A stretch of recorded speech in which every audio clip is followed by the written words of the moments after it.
تو شعیب علیہ السلام نے کیا کہا؟ یا قومی لا یجرمنکم شقاقی ان یصیبکم مثل ما اصاب قوم نوح او قوم ہود او قوم صالح. اے میری قوم، تو اچھا اس قوم کو بھی واقعات معلوم تھے، اس آیت سے پتہ چلتا ہے. اے میری قوم، ایسا نہ ہو کہ جو عذاب نوح علیہ السلام کی قوم پہ آیا جس کا تمہیں پتہ ہے، یا جو عذاب قوم ہود پر آیا، یا جو عذاب قوم صالح پر آیا، ایسا نہ ہو کہ وہی تم پر بھی آ جائے. اور یہ بھی کہنے لگے وما قوم لوط منکم ببعید، لوط علیہ السلام کی قوم تو بہت قریب ہے تم سے، جا کے دیکھ لو ان کے حالات، وہ تو ابھی ماضی کا قریب کا قصہ ہے.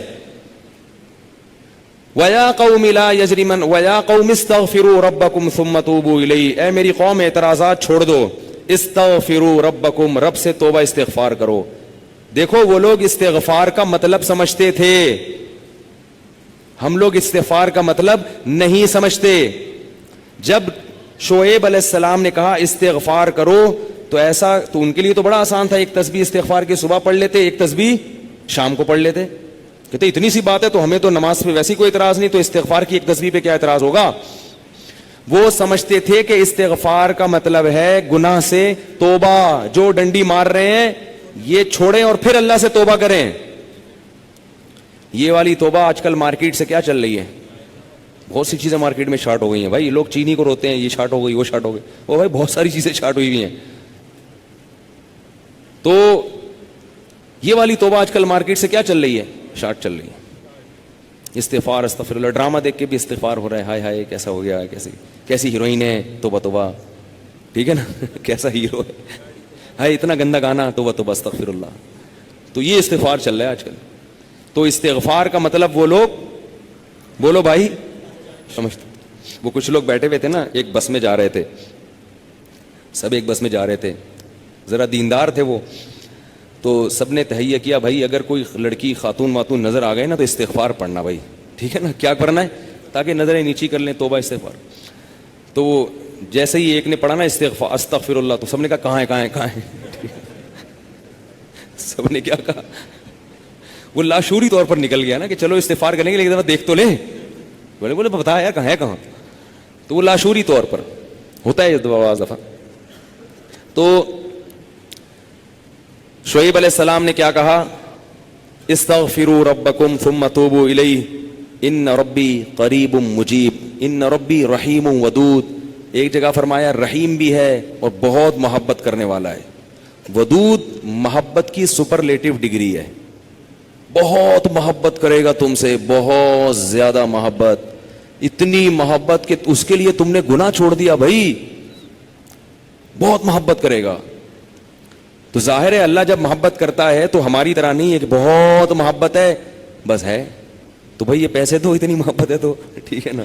آپ کو کوئی دوست پریشانی میں آیا آپ کے پاس، بہت پریشان تھا، اس کو پیسوں کی ضرورت تھی، وہ آپ اس سے کہہ رہے یار مجھے تمہیں، آپ کو پتہ نہیں تھا کہ ابھی یہ پیسے بھی مانگ لے گا مجھ سے، کہہ رہے یار مجھے تم سے بہت محبت ہے، ایکچولی میں بتا نہیں سکتا بہت محبت ہے. وہ بڑا خوش ہو گیا بھائی اب تو ٹھیک ہے بھائی. تو کہہ رہے یار مجھے نا 100 روپے کی ضرورت ہے. اب آپ کہہ رہے یار یہ کیسے موقع پہ میں نے اظہار کر دیا محبت کا، ٹھیک ہے نا. تو ہم لوگوں کی محبت کیسی ہوتی ہے، ایسی ہوتی. اگر ہمیں پہلے سے پتا ہوتا پیسے مانگتا ہے تو ہم کیا کہتے ہیں، یار محبت کچھ نہیں ہوتا. مفتی صاحب نے بیان کیا تھا لویریہ پر، وہ جا کے سن لینا، پھر ایسا کہیں گے ہم. تو اللہ جب کہہ رہا ہے نا کہ استغفار کرو گے تو میں کیا کروں گا، ودود بے پناہ محبت کروں گا، بے پناہ محبت. اس کا مطلب ہے کہ پھر اللہ نوازے گا، بہت بہت نوازے گا، رزق کی فراوانی کر دے گا، رزق کے دروازے کھول دے گا، دل میں سکون ڈال دے گا. اگر پریشانی بھی آئے گی تو درجات کو بلند کرنے کے لیے، جیسے یعقوب علیہ السلام پر پریشانی آئی، جیسے یوسف علیہ السلام پر پریشانی آئی تاکہ مصر کا بادشاہ بنا دوں، پھر وہ پریشان کرنے کے لیے پریشان نہیں کرے گا، وہ پریشان کرے گا خوشی دینے کے لیے.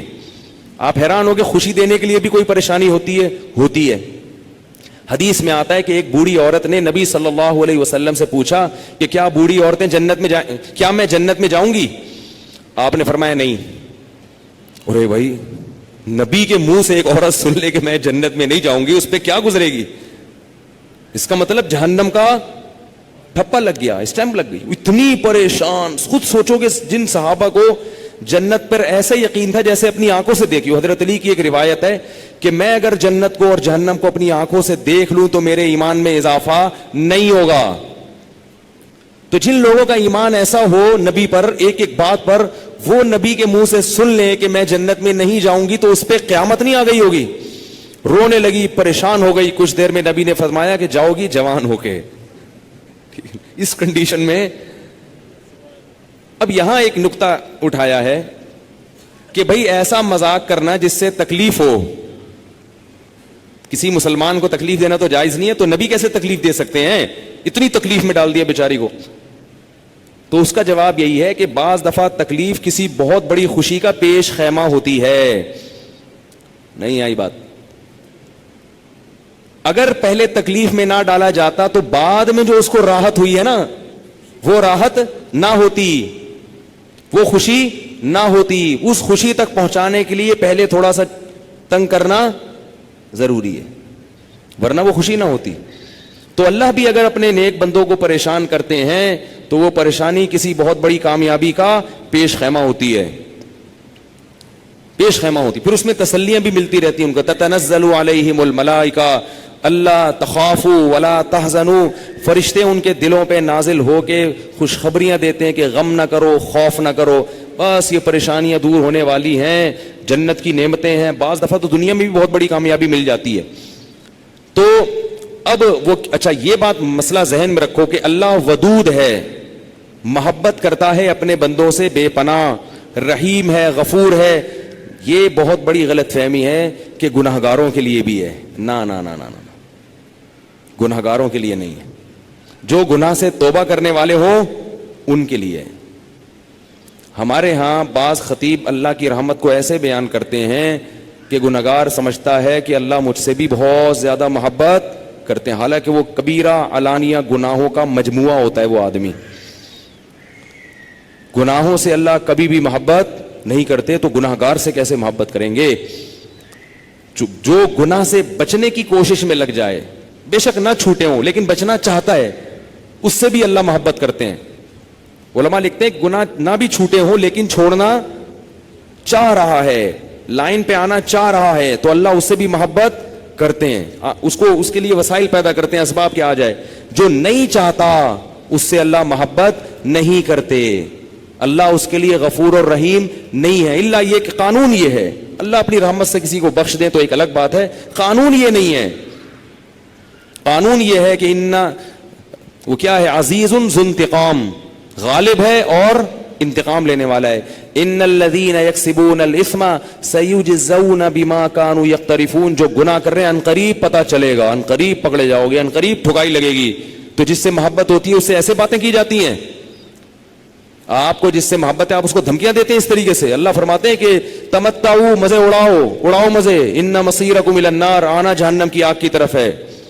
حدیث میں آتا ہے کہ میں سب سے زیادہ غیرت مند اور اللہ مجھ سے بھی زیادہ غیرت مند ہے. اور اللہ کی غیرت کو اس وقت جوش آتا ہے جب کوئی اللہ کے حرام کردہ کاموں میں سے کوئی کام کرتا ہے. یہ کون چیخ رہا ہے بھائی؟ ان کو سنبھالیں بچوں کو باہر, کیا ہو رہا ہے یہ پیچھے لوگ بیٹھے ہوئے ہیں دیکھ نہیں رہے ان کو. تو اللہ کو غیرت کس وقت آتی ہے؟ حدیث کے الفاظ ہیں کہ جب کوئی بندہ اللہ کے حرام کاموں میں سے کسی کام کا ارتکاب کرتا ہے. اللہ کھلا رہا ہے, اللہ پلا رہا ہے, پھر آپ ناجائز کی طرف جا رہے ہو. تو حدیث میں یہ نہیں آتا کہ جب کوئی بندہ گناہ کرتا ہے تو اللہ کو اس کو بھی محبت کا بڑا جوش آتا ہے. نہ, پھر اللہ کو غیرت آتی ہے اور اللہ کی صفت انتقام جوش میں آتی ہے. اس لیے بھائی گناہ کرتے ہوئے اللہ سے ڈرا کرو, اللہ کی رحمت کی امیدیں گناہ کرتے ہوئے نہ لگایا کرو. ایسا نہ ہو کرنے کے دوران کوئی چھت گر جائے, زمین پھٹ جائے. بنی اسرائیل نے گناہ کیا تھا نا, ہفتے کے دن اللہ نے منع کیا شکار مت کرو, انہوں نے کر لیا, تو کیا اللہ بڑا غفور رحیم, اللہ نے معاف کر دیا فوراً. رات کو سوئے ہیں تو صبح کیا ہوا ہے, بندر اور سور جیسی شکلیں بنی ہوئی تھی. اللہ ہم سب کو محفوظ رکھے. تو گناہ سے بچنا چاہو گے تو اللہ کی رحمتیں ہیں, اللہ کی محبتیں ہیں. گناہ سے بچنے کا ارادہ نہیں کرتے تو پھر جہنم ہے, پھر جنت نہیں ہے. سمجھ رہے ہو کہ نہیں سمجھ رہے بھائی؟ یہ باتیں کہتے ہوئے مجھے بھی ڈر لگتا ہے, مجھے بھی ڈر لگتا ہے.